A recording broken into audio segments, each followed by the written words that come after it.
let's turn our attention now to all the latest action in Italy. Well, the G7 has agreed to use frozen Russian assets to raise $50 billion for Ukraine to help it fight invading Russian forces.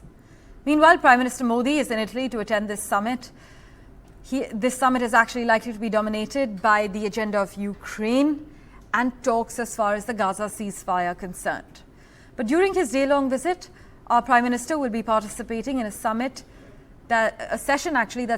that's titled Artificial Intelligence, Energy, Africa, Mediterranean.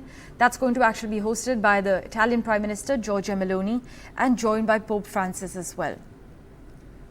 India, which has been invited to the G7 summit as an outreach country, has defence and maritime cooperation on the agenda too.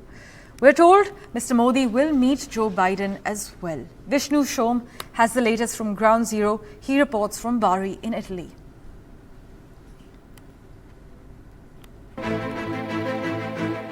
Prime Minister Narendra Modi arriving in the Apulia region of southern Italy.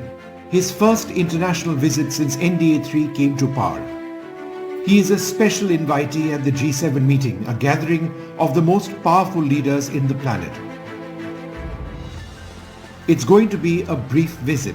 Mr. Modi is here for just one day, an aspect reflected perhaps in the size of his interaction with the diaspora here. Unlike massive events in stadiums, there was a 5-minute meet and greet. I'm in Bari, a full 50 kilometers away from Borgo Egnazia. That is where the all-important summit of the G7 is taking place. The reason we've been unable to go over there is because that entire area is off limits for the media. It's been turned into an absolute fortress. But behind that fortress are important conversations which are taking place, not least of all on the future of Ukraine. The US President Joe Biden landing in Italy. His key agenda ahead of a World Peace Summit on Ukraine being held in Switzerland is clear. Arrive at an agreement that sends Russia a strong signal. A $50 billion package to Kiev, financed through seized Russian assets. We want to demonstrate that the U.S. supports the people of Ukraine, that we stand with them, and that we'll continue to help address their security needs. The agreement will show our resolve and continued commitment. It's unclear at this stage if Prime Minister Modi will be drawn into the conversation on Ukraine, and it remains unlikely that he'll attend the Ukraine Peace Summit, though India will be well represented. Here in Italy, though, India does have a key role to play. As a leader of the global south, India has been invited to the G7 repeatedly. It's the 11th time India is participating in the meet, whose key players represent close to 45% of the global GDP and more than 10% of the world's population. Significantly, China is not a member, and Russia was ejected in 2014 following their invasion of Crimea in Ukraine. While the initial agenda of the G7 was on economic issues, talks between the most powerful economies in the world, the overall agenda has changed over a period of time, and that's because the state of the world's economy has changed. For example, India is now the world's 5th largest economy. We are in fact larger as an economy than the host nation Italy, France and also Canada. And India is seen to be an important voice of the global south, which is why India's participation, representation over here is seen to be crucial. Besides key bilateral meetings, including the possibility of one with his Canadian counterpart Justin Trudeau at a time of great tension between India and Canada over Khalistani separatism, Mr. Modi will be focusing on the Indo-Pacific region, Africa, climate change, migration and artificial intelligence. He will of course also look at the relationship with Italy, a key partner nation with whom New Delhi has had excellent relations. The Italian Prime Minister Giorgia Meloni was in India for the G20 summit in October 2021 and was in India on a state visit in March last year. Both countries are developing their strategic partnership. There are 2 lakh people of Indian origin in Italy, the second highest in the EU after the Netherlands. Italy is a member of the India-led International Solar Alliance. Trade in 2022-2023 was $15 billion.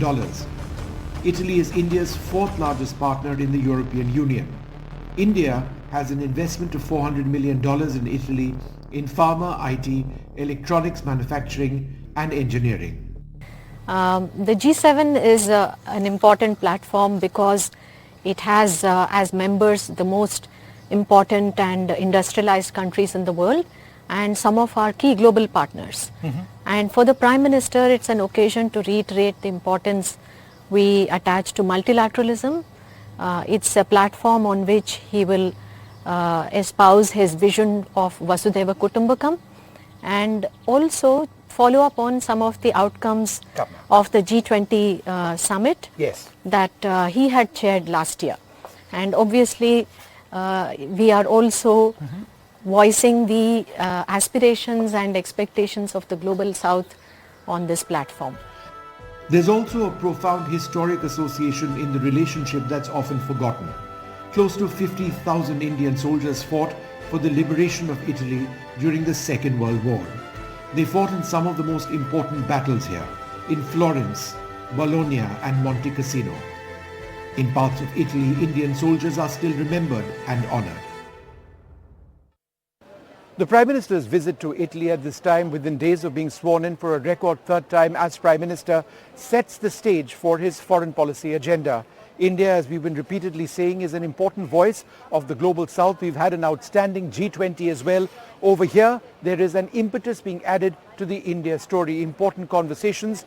Remember, India is also essentially non-aligned. That word is no longer as fashionable perhaps as it once was, but India is not associated with any one power bloc, which in a sense adds to the respect that India earns around the world as an even player and equal player which deals with the major powers in an equal way.